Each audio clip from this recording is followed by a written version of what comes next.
You know inflation is bad when it's hidden t-shirts. On the left 2 years ago, they gave out the Karen Automobile t-shirt for free. Now, you can only get it by spending $1.3 million for the stupid car in the background. Rockstar, what happened to you?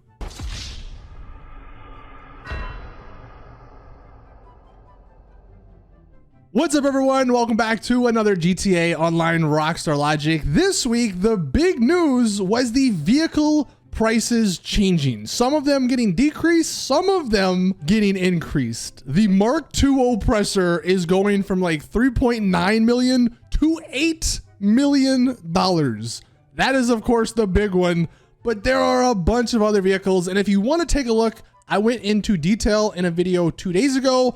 It'll be linked at the top right. You can click on that. I went through all of the vehicles and showed the old price and then the new price that is coming up. But before we do hop into the Rockstar Logic about these new prices, if you do enjoy the video, enjoy the series, hit the like button, subscribe for more GTA content, and hit that bell button to be notified when I do upload future videos. Where do we even start? How many times have I said that to a change Rockstar's done? Because legitimately, where do we start? Let's just start with the Newswire. This was their explanation. On April 27th, they're going to be updating the prices for several current vehicles in GTA Online to better reflect their value to the players. That is the key term, better reflect their value. If that truly was the case, then why is the armored Boxville only going down to 1.3 million? If that thing was free, it would still be worthless.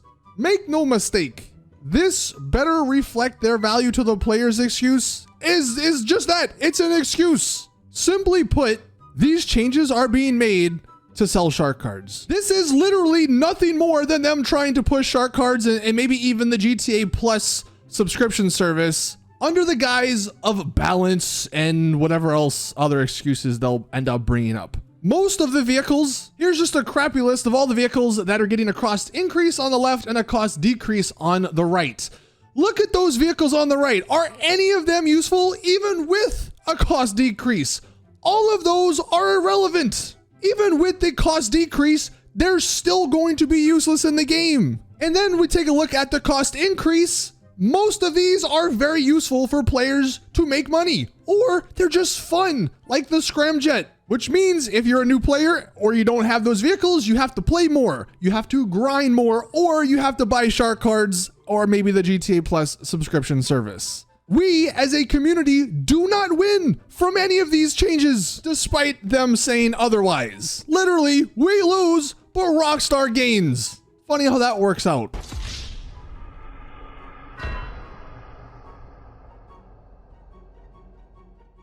I'll be going through some specifics here in a minute, but it is crazy to me that the GTA Online economy, which is a freaking virtual video game, has some very close similarities to real life. In real life, if you're a young person, you're trying to buy a house, good luck with that. But if you bought a house a couple of years ago, you're probably reaping the benefits. Same thing can be said in GTA Online. If you're a newer player, once these changes go into effect, you're basically screwed. To get an Oppressor Mark II, not only is it going to cost you $8 million, you're going to have to spend even more because you need the Terabyte, which needs a nightclub. That's an additional like $4 or $5 million-ish on top of the $8 million for one freaking vehicle. But like real life, if you bought that vehicle a couple years ago, you're reaping the benefits. You can use the Oppressor Mark II for grinding and helping you make money. You can use it, I guess, for griefing if that's something you do.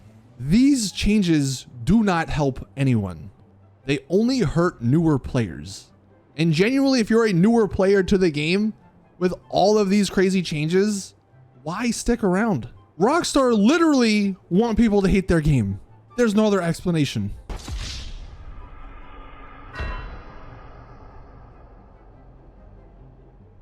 All right, I'm not done talking about the Oppressor Mark II, but I wanted to get into some specific vehicles from these changes that they make no sense. Why? The Champion. This is a supercar, and the buy it now price is almost $3 million. It's literally $2.99 million.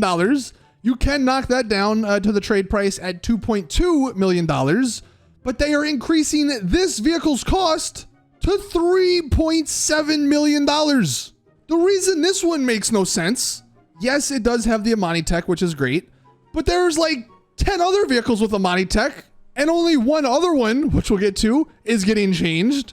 So if they were going to do something across the board for the Amani tech vehicles, well then, okay, that would make more sense. But they're just increasing the champion here to 3.7 million. It was already underwhelming for this $3 million price tag. Yes, again, it had the Amani tech, which is great, but unlike a couple other vehicles, the windows were not bulletproof.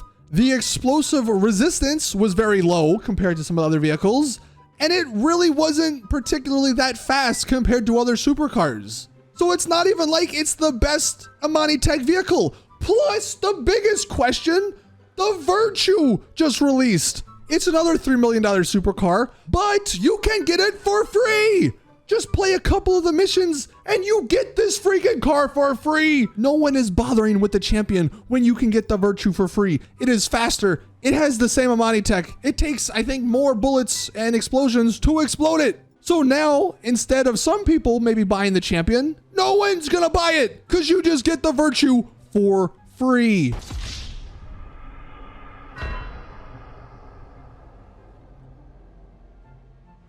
And then the other one, the Granger 3600 LX. Dude, this is an SUV. No one is driving SUVs in this game. I don't understand. I'm losing my mind. I am losing my freaking mind watching these people make decisions on this game. How is an SUV overpowered? It's not even the best SUV. Now, this is the other Amani tech vehicle that is getting a price increase.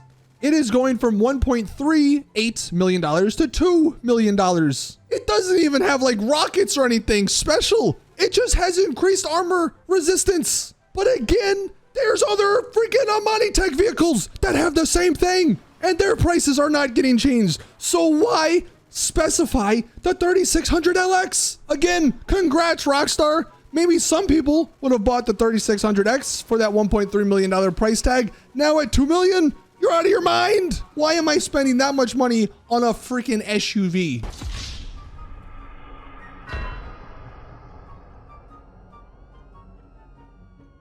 The other vehicle I wanted to mention was the Scramjet. This is a vehicle that is just pure fun. It was already crazy expensive, $3.5 million. Now, thankfully, the price isn't going up that much. It's only going from 3.5 million to 4 million, but still, that is just unnecessary. You literally don't want people to have fun. The Scramjet is not overpowered. It can blow up with one rocket. I guess, yes, its missiles are they're very good. But I'm gonna be honest, and anyone who has used the Scramjet, you know the majority of your time using the Scramjet involves calling Moore's Mutual and paying insurance because you freaking landed in a pool or like a lake. It is a super fun vehicle. It is not overpowered. And it's another one that just is very confusing as to why they changed it.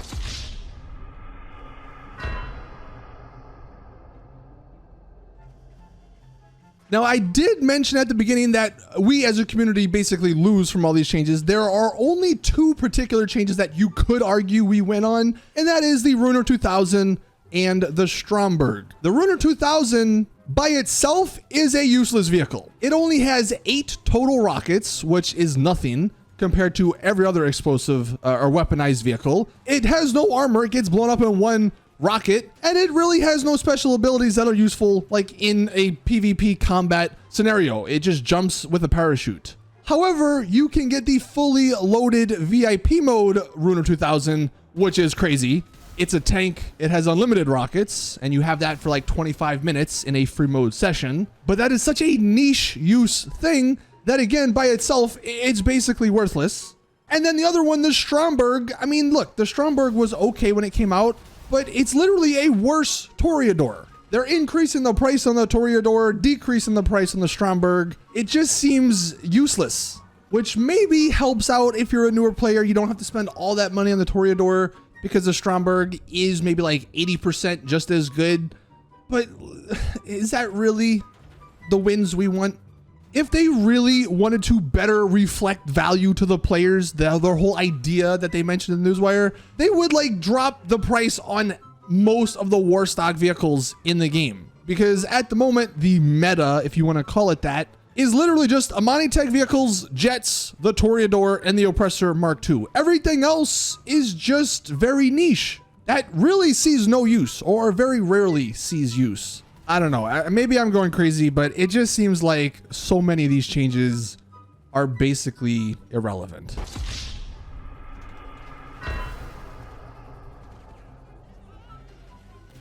And then circling back to the Oppressor Mark II, what's crazy about this new change? This vehicle will be worth over $100 of IRL money. Look at this. A shark card for $100 IRL is only $10 million. That's not even enough to buy the vehicle, the nightclub, and the terabyte to make it a fully functioning Oppressor Mark II with rockets and all that. That is absurd. Over probably $120 to buy one vehicle in a game. I think it's very clear that Rockstar, the developers now, know they kind of messed up by releasing that into the game. I mean, despite its usefulness, you can clearly, hopefully, agree that it doesn't really fit a GTA game. Like, GTA used to be pretty grounded and realistic, and now it's kind of all over the place. And I guess with these changes, they were trying to get back to that more realistic, grounded landscape, but it's too late. Because like we've mentioned, all this is gonna do is make it harder for new players. The people who have it, they're gonna still grind with it. They're gonna still use it to fly around, do their missions. The people who wanna grief with it, they're still gonna do it. All it hurts are the new people who now can't use it to grind because they have to get like $12+ million just to get it. And if they wanna fight back other griefers, they can't get it either. This sort of change would have been great maybe a year after the Oppressor Mark II came out, but again, it is just too late. I mean, if they wanted to change like the griefing aspect of it, they could have done a bunch of different things.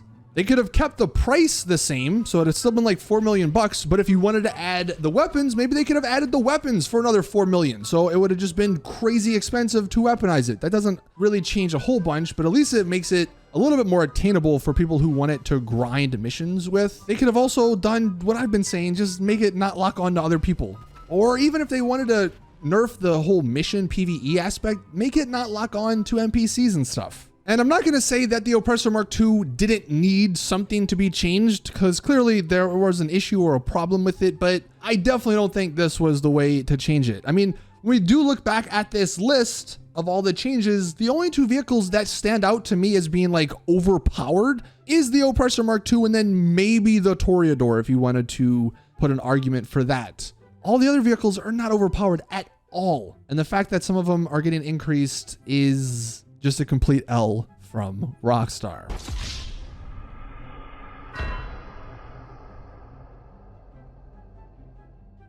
And I know this video is long, so we're going to sort of end it here. I'm not going to go through all the lists because there's just Rockstar logic across the board. The one thing I will say to end on a positive note is that clearly Rockstar, they want the game to not be as unrealistic anymore. It seems like they don't like the ideas of the flying vehicles. They don't like the ideas of the flying broomstick that has missiles that can lock on everything, which is great because hopefully that means for GTA 6, it will be a lot more grounded and realistic, like the early days of GTA Online or like GTA 4. I mean, back when GTA Online first came out, the worst that happened was someone drove by in a vehicle and threw a sticky bomb at you. Now you have to worry about so much more stuff, and it seems like Rockstar want to get away from that, or at least they want to make that not very attainable for many people, which is great news again for GTA 6's online. But I'd be curious to hear you guys' thoughts in the comment section down below. Is anyone else as annoyed by these changes? They also did kind of tease that they might not be the only changes they make going forward, so we might see even more crazy stuff happen. But at least for now, yeah, the vehicle prices are being changed, and it's just another confusing aspect of Rockstar's decision making. That's gonna do it for today's video. Thank you guys for watching. Please drop it a like if you did enjoy. Again, subscribe for more GTA content, and as always, I'll see you all in the next one.